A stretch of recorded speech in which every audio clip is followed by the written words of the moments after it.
여러분은 신혼집에서 처음으로 남편과 나란히 누웠던 날을 기억하시나요? 대부분의 사람들에겐 새로운 시작에 대한 설렘과 희망으로 기억될 그날이 제겐 좀 다르게 기억되는데요. 끔찍한 공포와 배신감의 날로 말이죠.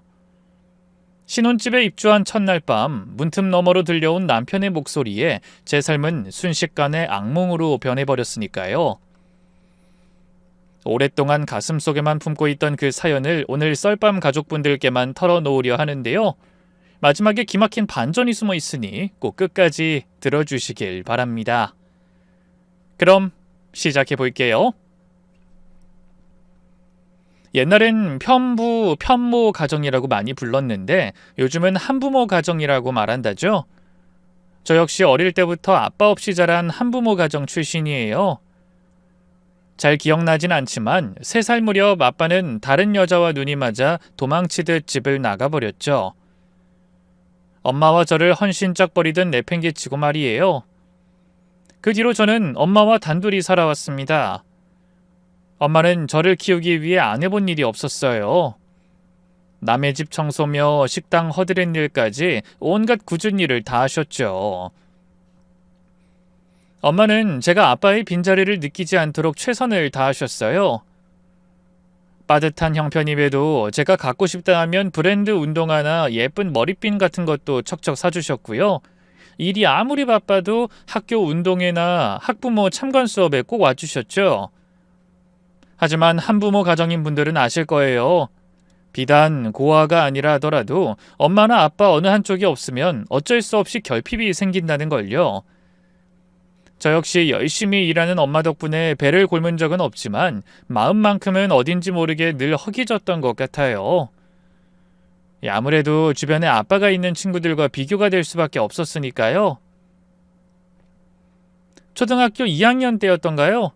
반 친구들 앞에서 가족 소개를 하는 발표가 있었는데요. 저는 어쩔 수 없이 엄마 얘기만 길게 하고 아빠 얘긴 대충 얼버무렸어요.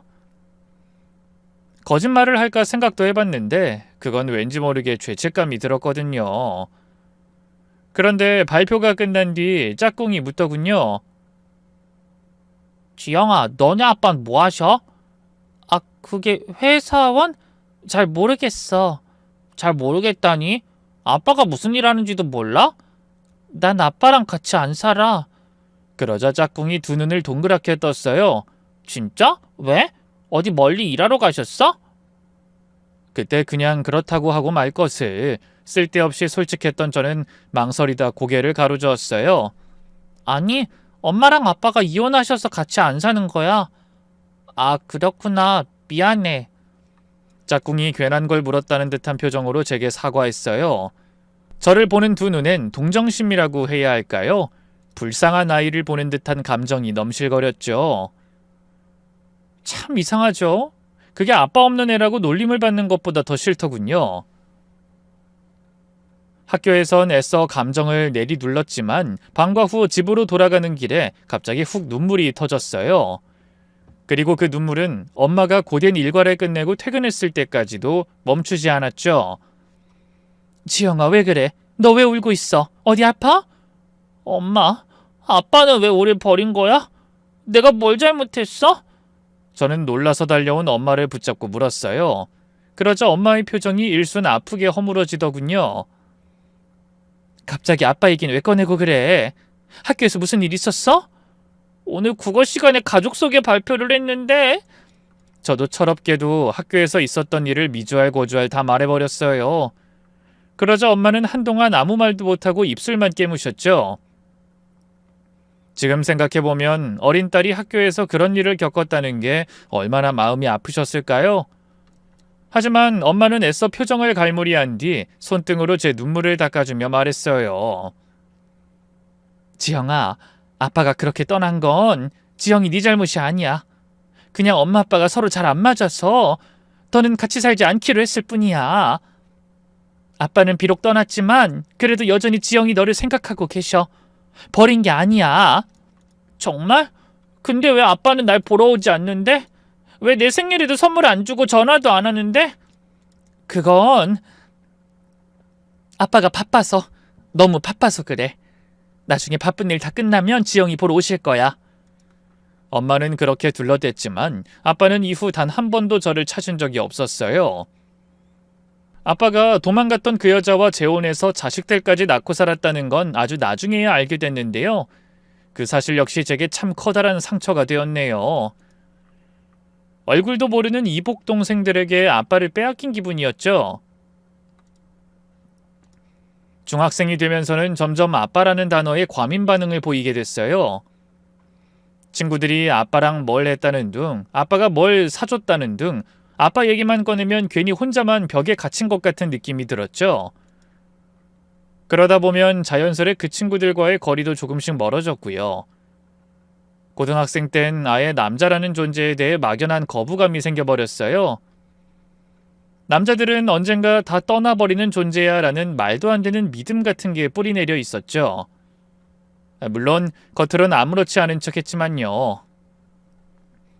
그러던 중 남자에 대한 거부감이 공포감으로 변하는 사건이 벌어졌어요. 대학 신입생 때 일이 있었는데요. 당시에도 저는 여전히 이성 친구들과 적당한 거리를 두며 지냈어요. 같이 과제를 하거나 조별 활동을 하는 정도, 딱 그 정도 선에서만 관계를 맺었죠. 괜히 더 가까워졌다가 실망하거나 상처받을까봐 늘 스스로 선을 그었어요. 그런데 어느 날 같은 교양 수업을 듣던 한 남학생이 말을 걸어오더군요. 저기 혹시 이번 시험 범위 알아? 내가 지난번에 결석해서 못 들었네. 아, 교재 10강까지야. 고마워. 이거 하나 먹을래? 편의점에서 샀는데 하나 더 주더라고. 그 애가 내민 건 초콜릿이었어요. 거절하기도 못해서 그냥 받았는데요. 그 애가 절 빤히 쳐다보더군요. 한번 먹어봐. 진짜 맛있어. 제가 먹을 때까지 기다릴 태세라 결국 마지못해 초콜릿 껍질을 까 입에 넣었는데요. 웬걸? 제가 지금까지 살면서 먹어본 초콜릿 중에 제일 맛있더라고요. 그래서 저도 모르게 입을 벌리며 감탄했죠. 우와, 이거 진짜 맛있다. 그러자 그 애가 뿌듯한 미소를 지으며 말했어요. 그치? 왜 맛있는 게 있으면 그 주변 사람들한테도 다 알려주고 싶잖아. 그 사람도 맛있어하면 별거 아닌데 뿌듯하고. 아, 내가 너무 혼자 신나서 얘기했나? 난 영문과 김영식이라고 해. 너도 나랑 같은 1학년 맞지? 아, 응. 난 국문과 이지영이야. 이후로도 그 애는 수업 때마다 종종 자기 간식을 나눠줬어요. 그러다 보니 자연스럽게 이런저런 대화도 주고받게 됐는데요. 처음엔 거진 수업이나 과제 관련 얘기만 나눴지만 시간이 지날수록 이런저런 사적인 얘기도 많이 하게 됐어요. 그뿐인가요? 가끔 시간이 맞으면 단둘이 구내식당 같은 곳에서 점심을 먹기도 했네요. 남자와 그런 친밀한 사이가 된 건 처음이었어요. 뭐랄까, 그 애는 얼굴이 그렇게 잘생긴 것도 아니었고 옷을 잘 입거나 키가 큰 것도 아니었지만 그래서 더 편안했다고 해야 할까요? 수더분한 성격에 조곤조곤한 말투가 왠지 모르게 사람을 풀어지게 했죠. 특히 그 애는 배려심이 많고 눈치가 빨랐어요. 제가 아버지 얘기에 민감하게 반응한다는 걸 안 뒤로는 먼저 묻지도 않았고 무턱대고 이해한다는 식의 위로도 하지 않았어요. 그냥 제 얘기를 조용히 들어주기만 했죠. 그런 모습에 결국 마음의 문을 열게 됐고요. 저는 얼마 안가 그 애와 연인 사이로 발전했어요. 제 인생 첫 연애였죠. 처음엔 모든 게 새롭고 좋았어요. 누군가가 내 하루에 관심을 가져주고 약속이 없어도 보고 싶다고 먼저 연락해주고 편의점 앞에서 컵라면 하나를 나눠 먹어도 웃음이 끊이지 않는 순간들이 너무 행복했죠. 아빠가 절 그렇게 떠난 뒤로 저는 내심 제가 누군가에게 사랑받을 자격이 없는 사람이란 생각을 했던 것 같아요. 내 부모도 날 버렸는데 누가 날 사랑하겠어 하는 자조적인 생각을 하고 있던 거죠. 하지만 남자친구를 만나면서 나도 누군가에게 소중한 사람이 될 수 있구나 느끼게 됐네요. 하지만 행복은 오래가지 않았어요.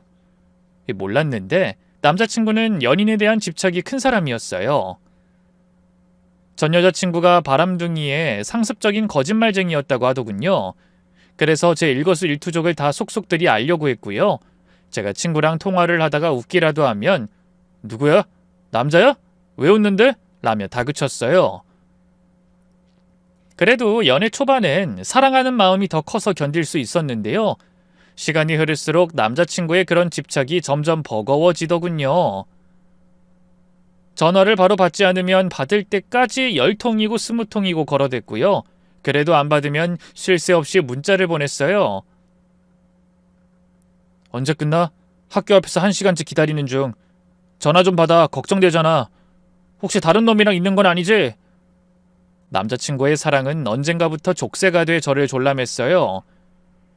일거수일투족을 감시당하는 것 같았고 점점 숨이 막혔죠. 그래도 남자친구를 사랑하는 마음이 더 컸기에 어떻게든 견뎌보려 했는데요. 사귄 지 1년이 넘어갈 무렵 결국 사달이 나고 말았어요. 방학을 얼마 앞두지 않은 가을이었죠. 그날따라 몸이 안 좋아서 학교 수업도 빠지고 집에서 꼼짝도 못했어요. 남자친구에겐 따로 문자를 남겨뒀죠. 안 그럼 또 난리가 나니까요. 자기, 나 몸이 좀 안 좋아서 오늘 수업 빠지고 집에서 쉬려고. 많이 아파? 내가 갈까? 그 정도는 아니야. 그냥 약 먹고 한숨 자면 괜찮아질 것 같아. 내일 연락할게. 남자친구도 분명히 알겠다고 했는데요. 안심하고 약 기운에 취해 얼마나 잤을까? 날카로운 소음에 문득 눈이 떠졌어요. 누군가 제 자취방 문을 미친 듯이 두드리고 있더군요. 너무 공포스러워서 잠시 꼼짝도 못했는데요. 문 너머로 너무 익숙한 목소리가 흘러 들어오지 않겠어요? 이지영, 너 집에 있는 거 다 알아! 이지영, 문 열어봐! 문 열어보라고! 공포스런 방문객의 정체는 다름 아닌 남자친구였어요. 깜짝 놀라 얼른 문을 열었더니 남자친구가 흥분한 표정으로 서 있더군요. 뭐야? 이 시간에 어쩐 일이야? 어쩐 일이라니? 내가 뭐 여기 오면 안 돼? 누구 남자라도 숨겨둔 거야? 남자친구의 말도 안 되는 소리에 기가 막혔어요. 그게 무슨 말이야? 나 아파서 집에서 쉴 거라고 얘기했잖아.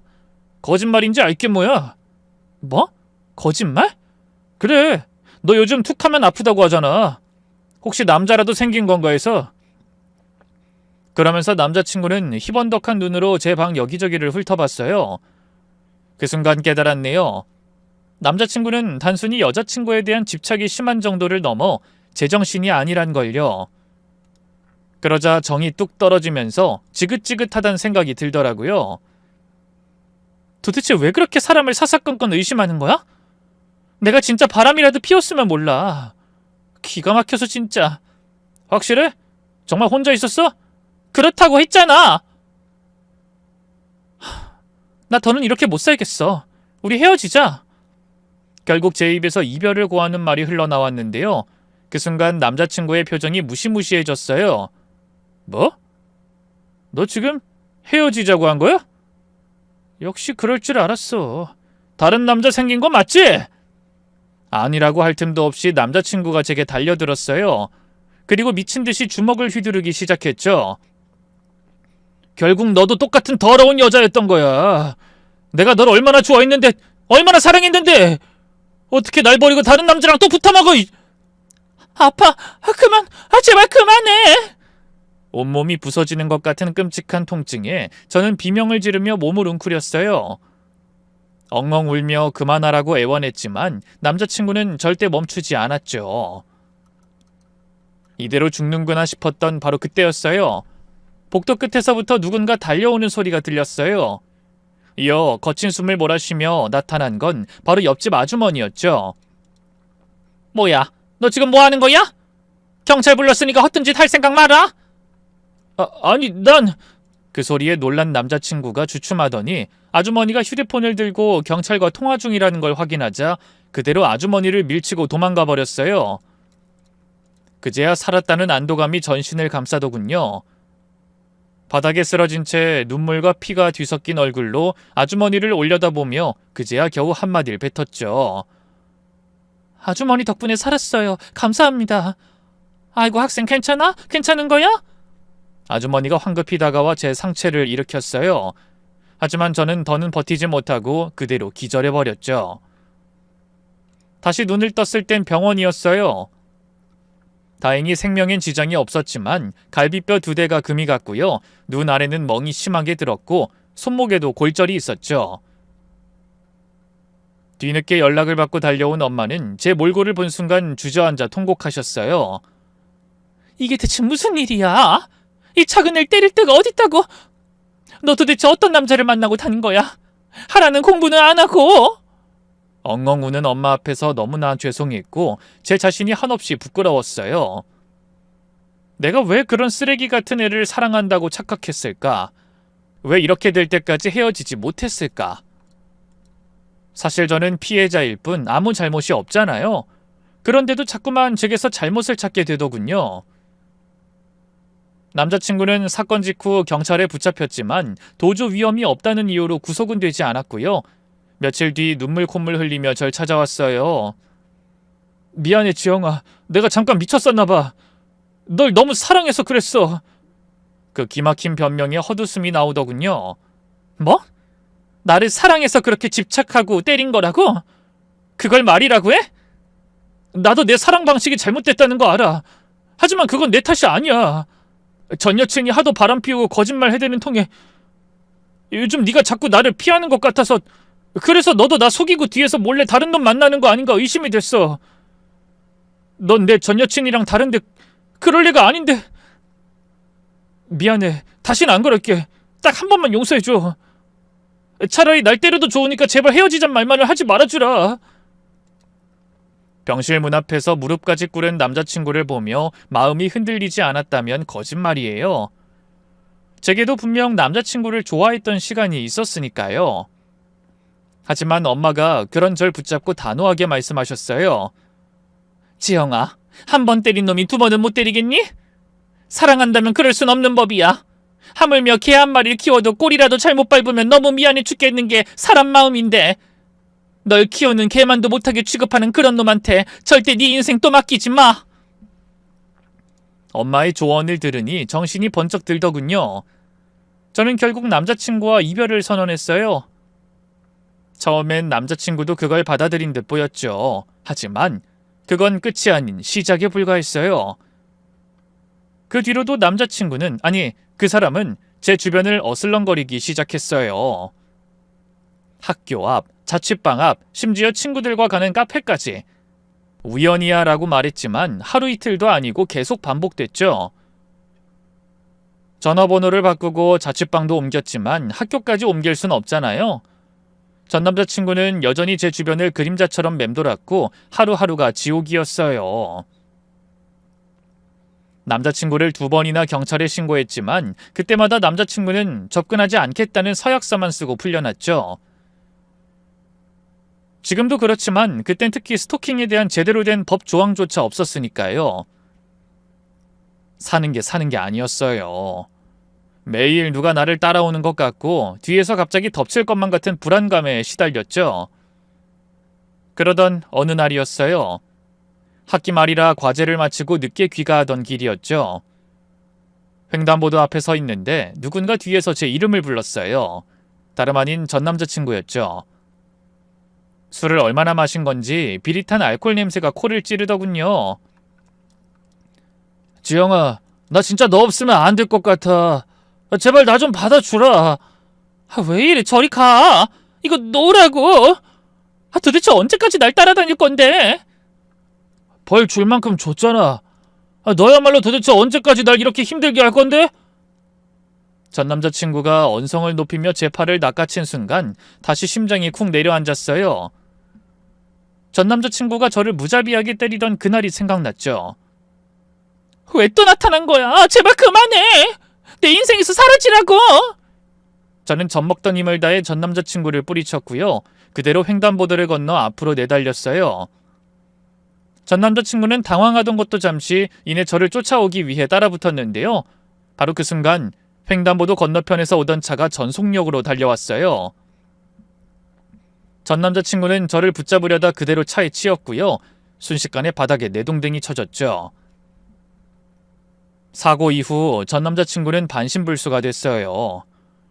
자세히는 모르지만 척수신경이 손상돼 하반신 마비 진단을 받았다고 하더군요.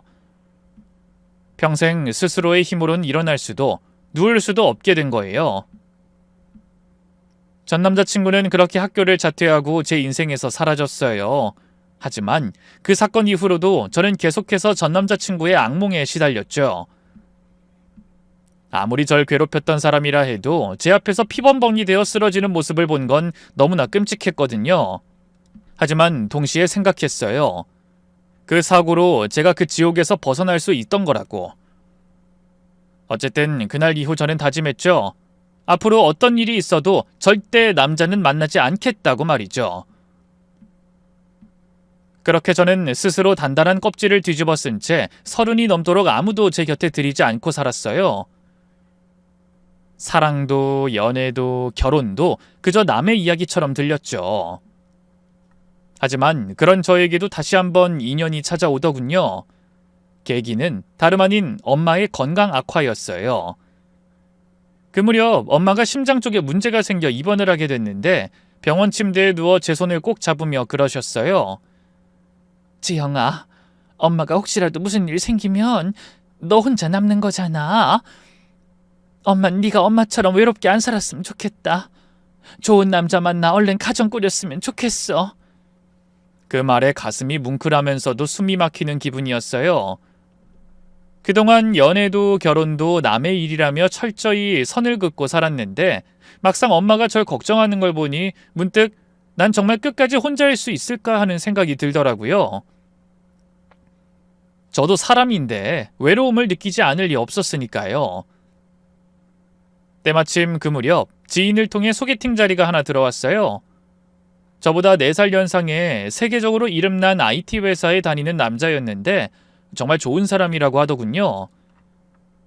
물론 처음엔 선뜻 용기가 나지 않았어요. 저는 여전히 과거 스토킹당한 트라우마에 갇혀있는 사람이었으니까요. 하지만 엄마의 성화로 결국 저는 소개팅 제안을 수락하게 됐고요. 시내에 있는 한 조용한 레스토랑에서 상대를 처음 만나게 됐죠. 그 남자는 뭐랄까 묘하게 안정감을 주는 사람이었어요. 키가 크고 듬직한 게 위협적으로 보이기보단 저를 어떤 위험에서든 지켜줄 것처럼 보였고요. 그러면서 차분한 말투와 능숙한 리더십으로 대화를 자연스럽게 이끌었죠. 아, 어른 남자란 이런 사람을 말하는 거구나 싶었달까요? 알고 보니 장남이라서 동생들 뒷바라지하느라 일찍이 철이 들었다고 하더군요. 부모님은 일하느라 바쁘셔서 늘 새벽같이 나가서 밤늦게나 돌아오셨거든요. 자연스럽게 제가 동생들 챙기고 먹이고 씻기고 다 했죠. 막내 학부모 행사 같은 것도 제가 가고 그랬다니까요. 어머, 힘드셨겠어요? 힘들긴요. 제 천성이 좀 남을 돌보는 걸 좋아해서 그런가 할만했어요. 일찍이 아버지란 존재를 잃어버려서일까요? 저도 그 사람의 동생들처럼 그 사람에게 의지하고 싶다는 생각이 들더군요. 이성적인 호감은 아니었지만 그렇게 그 사람과 새로운 만남을 이어가게 됐죠. 하지만 관계의 진전이 빠르진 않았어요.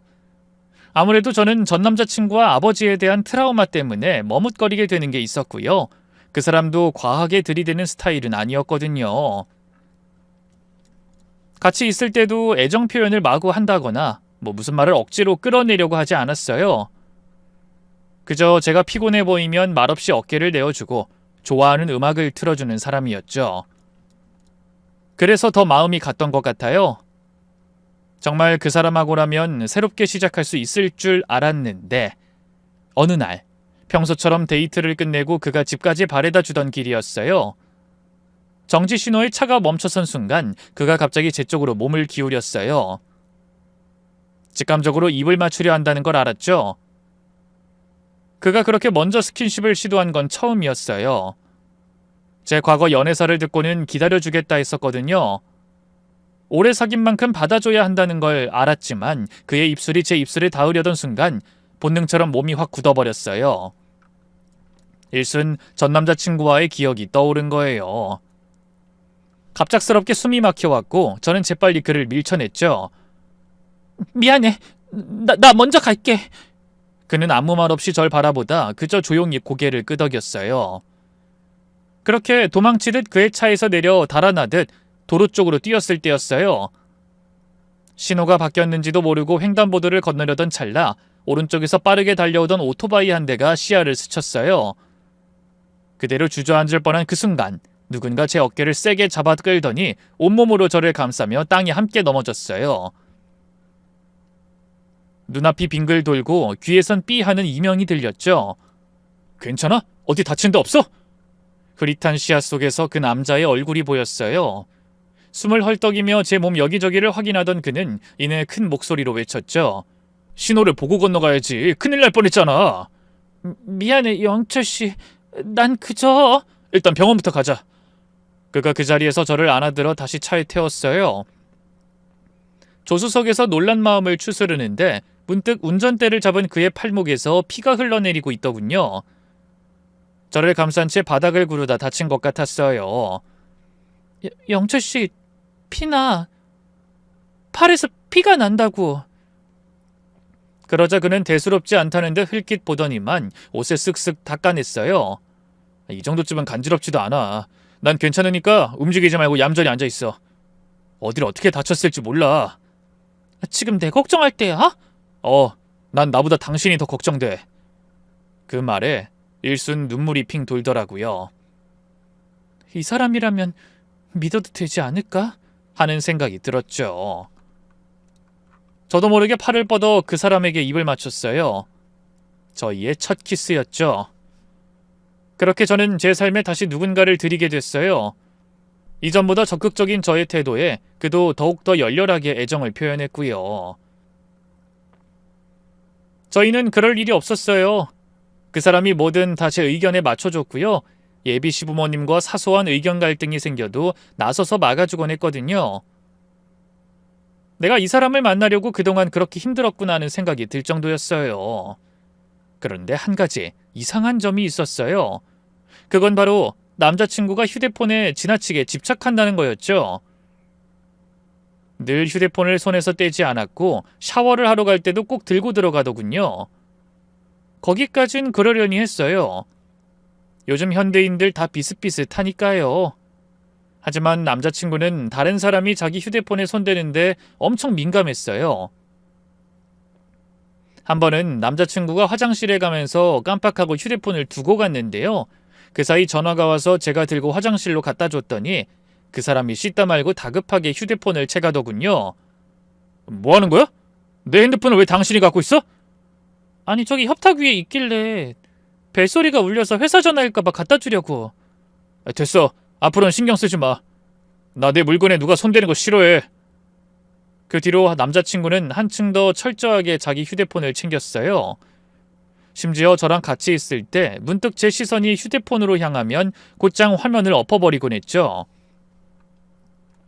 참다 한 번은 농담식으로 은근슬쩍 물어봤어요. 영철씨, 좀 그렇다. 만지지도 못하게 하더니 이젠 쳐다도 못 보게 하네? 거기 뭐 내가 알면 안 되는 비밀이라도 들어있는 거야? 그러자 남자친구가 겸언쩍어하는 표정으로 답했어요. 당신이 이해 좀 해줘. 워낙 일 관련 보안이 많아서 그래. IT 회사란 게 그렇잖아. 자사 기술도 기술이고 거래처나 고객 리스트 같은 것도 다 들어있어서 혹시라도 유출되면 큰일 나거든. 그런다고 당신이 유출할 거란 얘기가 아니라 그냥 습관이 돼서 그래. 누구한테나 다 이런다고. 그래? 하긴 일 관련된 거니까 더 민감하겠네. 남자친구의 설명에 그땐 바로 의심을 거둘 수밖에 없었어요. 실제로 남자친구가 다니는 회사는 보안이 엄격하기로 유명했으니까요. 그로부터 몇 달 뒤에 저와 남자친구는 예정대로 결혼식을 올렸어요. 남자친구와 나란히 식장에 버진로드를 밟으며 얼마나 벅차올랐는지 몰라요. 이제야 나도 안정적인 가정을 꾸리게 됐구나. 평생 의지할 인생의 동반자가 생겼구나. 감격스러웠죠. 엄마도 얼마나 기뻐하셨는지 몰라요. 꿀처럼 달콤한 신혼여행을 마치고 저희들은 바로 신혼집으로 향했어요. 미리 꾸며둔 안방 침대에 누우니 정말 이 사람과 가족이 된 게 실감이 나더군요. 다음 날 바로 출근해야 하는 남편은 일찍 잠이 들었고요. 저도 하루 종일 정신없이 움직였던 탓에 그대로 골아떨어졌죠. 그러다 새벽에 요의가 느껴져 눈을 떴어요. 시계를 보니 새벽 3시쯤이더군요. 그런데 웬걸 옆자리가 텅 비어있는 게 아니겠어요?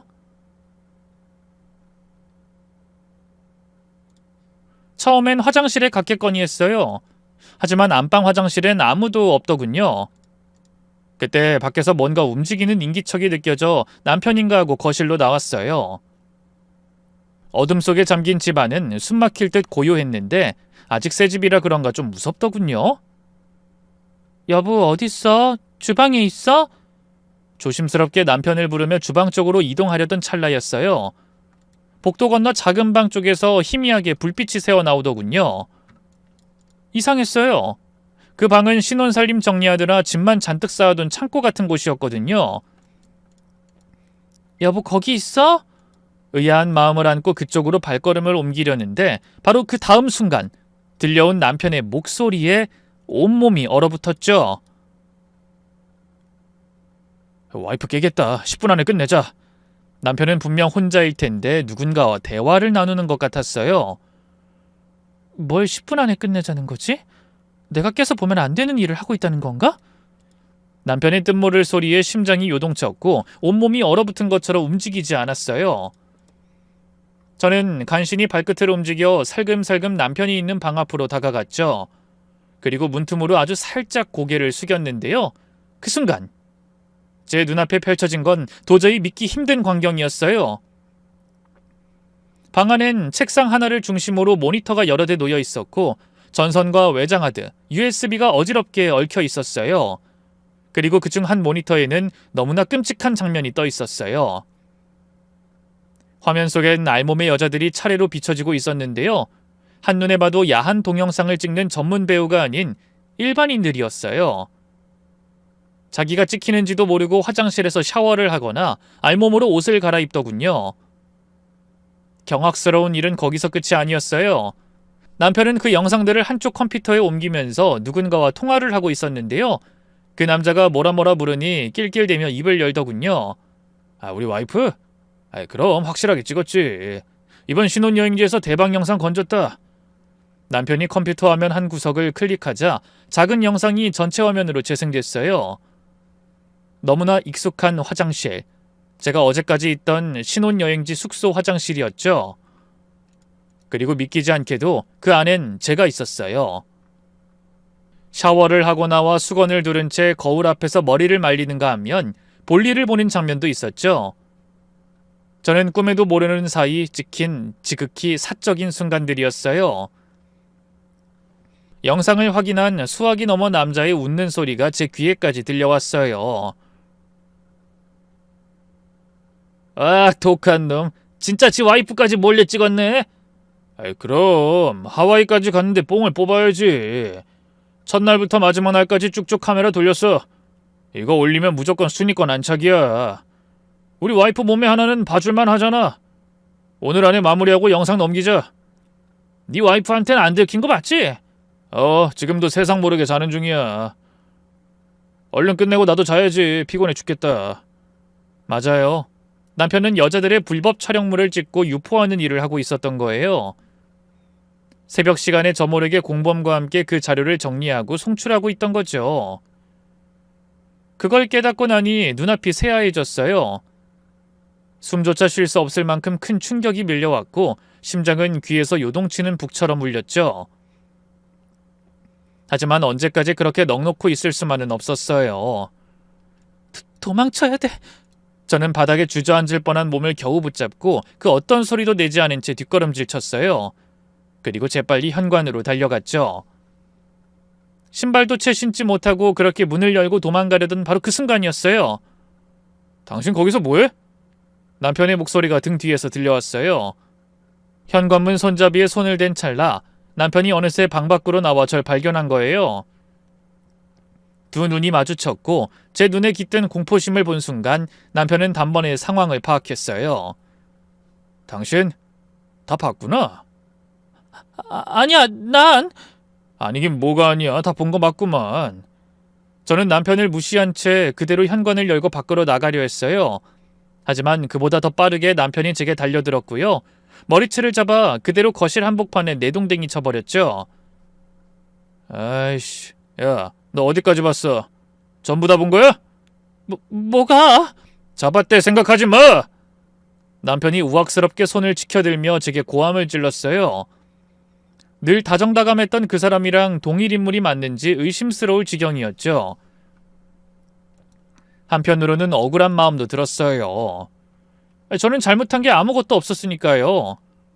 그래서 덜덜 떨리는 목소리로 입을 열었죠. 그래, 다 봤다. 당신 대체 무슨 짓을 하는 거야? 그 많은 여자들 알몸을 언제 몰래 찍은 거야? 그리고 어떻게 나까지... 당신 미쳤어? 그 말에 남편은 당황한 얼굴로 웃으며 말했어요. 아니야, 지영아, 너 오해하는 거야. 그냥 나 혼자만 보려고 했던 거야. 다른 사람한테 넘기진 않았어. 다 지웠어. 진짜야. 그냥 기록 삼아. 기록? 미쳤어? 그게 말이 돼? 제가 고함을 치자 남편의 표정이 순식간에 싸늘하게 식었어요. 왜? 뭐 남편이 마누라 알몸 영상 하나 못 갖고 있어? 당신 혼자 갖고 있던 게 아니잖아. 다 들었어. 전화로 어떤 남자한테 영상 넘기겠다고 했잖아. 그러자 남편이 긴 한숨을 내쉬며 뒷머리를 긁었어요. 아, 진짜 다 들었네. 이건 네가 자초한 거다. 난 너한테 끝까지 다정하고 좋은 남편이고 싶었어. 말이 끝나기가 무섭게 남편이 우악스럽게 제 멱살을 잡고 상체를 일으켜 세웠어요. 그리고 그대로 제 얼굴을 향해 따귀를 날렸죠. 어찌나 힘이 센지 저는 비틀거리다 벽에 머리를 부딪히기까지 했네요. 하지만 남편은 사정 봐주지 않고 그대로 또 한 번 제게 달려들었어요. 그리고 무시무시한 힘으로 제 목을 잡아 조르기 시작했죠. 살려줘. 미안. 진짜 미안, 여보. 그러니까 얌전히 잠이나 쳐 잘 것이지 왜 기어나와선. 숨이 턱까지 차올랐고 목이 조여 더는 말도 안 나왔어요. 하지만 그 순간 이대로 죽을 순 없다는 생각이 들더군요. 제가 그 스토커한테서 어떻게 벗어났는데요. 이대로 또 이런 쓰레기 같은 남자한테 죽는 건 너무 억울하잖아요. 저는 허물어진 팔을 들어 올려 온 힘을 다해 남편의 얼굴을 손톱으로 긁었어요. 그리고 남편이 비명을 지르며 팔을 뗀 사이 재빨리 남편을 밀쳐냈고요. 현관문 쪽으로 미친 듯이 내달렸죠. 아이씨, 야, 너 거기 안 서? 잡히면 진짜 죽을 줄 알아, 이씨. 순식간에 뒤쫓아온 남편의 손이 아슬아슬하게 제 머리카락 끝을 스쳤지만 저는 간발의 차로 잡히지 않았고요. 그대로 현관문을 열고 복도로 내달렸어요. 그리고 죽을 힘을 다해 옆집 문을 두드렸죠. 도와주세요. 제발 도와주세요. 제 남편이 저 죽이려 해요. 제발 경찰 좀 불러주세요. 다행히 굳게 닫혀있던 문이 열리면서 이웃집 아주머니가 경악한 얼굴로 문을 열어주셨어요. 저는 그런 아주머니를 붙잡고 매달렸죠. 아주머니, 제발 저 좀 살려주세요. 제 남편이 절 죽이려고 해요. 제발 경찰에 신고 좀 해주세요. 에구머니나, 이게 대체 무슨 일이야? 새댁 남편이 새댁을 때렸다고요? 남편이 절 뒤쫓아 복도로 나온 건 그 바로 직후였어요. 아직 옷도 제대로 갖춰 입지 않은 상태로 얼굴엔 화가 잔뜩 올라 있었죠. 하지만 아주머니를 보자마자 순식간에 표정을 감추더군요. 여보, 당신 여기 있었구나. 여기서 대체 뭘 하는 거야? 갑자기 없어져서 놀랐잖아. 다가오지 마! 저는 걱정스러운 표정을 지으며 다가오는 남편을 향해 비명을 질렀어요. 그러자 남편이 아주머니의 눈치를 보면서 입을 열더군요. 아주머니, 이 사람이 뭐라고 했는지 모르겠지만 다 오해예요. 저희 그냥 좀 다툰 것뿐입니다. 부부 사이에 그럴 수도 있는 거잖아요. 괜한 일로 패기쳐서 죄송합니다. 지영아, 제발 이리 와. 우리 사이의 일은 우리끼리 해결해야지. 이게 무슨 창피야. 멀쩡한 척하는 남편을 보고 있자니 소름이 끼쳤어요. 이웃집 아주머니가 남편의 연기에 넘어가면 어쩌나 등골이 서늘해졌는데요. 다행히 아주머니는 잔뜩 경계 섞인 눈빛으로 저와 남편을 번갈아 보시더니 곧장 제 손을 꼭 잡고 재빠르게 안으로 끌어당겼어요. 지금 새댁 상태 보이죠? 얼굴이 이렇게 부었고 피까지 나는데 그냥 다툰 거라니. 말 같지도 않은 소리 마시고 돌아가요. 잠시만요, 아주머니! 당황한 남편이 달려와 절 붙잡기 전 아주머니가 재빠르게 절 안으로 들이고 현관문을 닫았어요. 그리고 문을 잠근 후 바로 경찰에 전화를 걸었죠. 예, 여기 XX동 XX 아파트인데요. 지금 제 옆집에 있는 신혼부부네 아주 난리가 났는데 남편이 아내를 쥐잡듯이 팼더라고요. 새댁이 우리 집까지 와서 살려달라고 문 두드리고 난리가 났어요. 남편이라는 사람은 지금 복도에 나와 있고요. 새댁 얼굴이 엉망이야. 빨리 좀 와주세요. 그렇게 신고를 마친 뒤 아주머니는 저를 거실로 이끌었어요. 저를 소파에 앉히곤 뜨거운 물수건을 가져와 제 얼굴을 닦아주셨죠. 세대 괜찮아? 남편이 평소에도 이랬어? 대체 무슨 일이야? 그 따뜻한 걱정에 얼어붙어 있던 몸과 마음이 순식간에 녹아내렸어요. 저는 울먹이며 입을 열었죠. 단순히 절 때리기만 한 게 아니에요.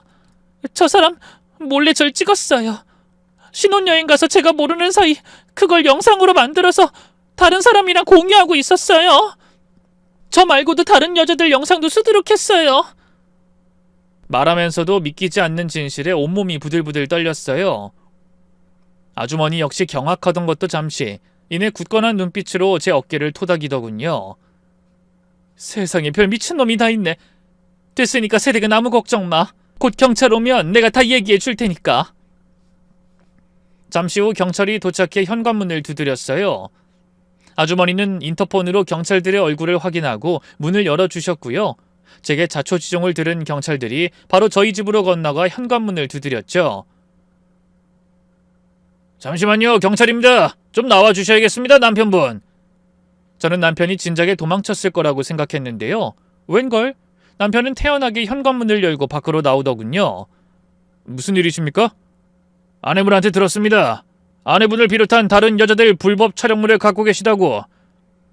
그러자 남편이 어깨를 으쓱하며 헛웃음을 쳤어요. 말도 안 되는 소리예요. 와이프가 멋대로 제가 컴퓨터로 영화 보던 걸 오해한 것뿐인데. 이 여자 컴맹이거든요.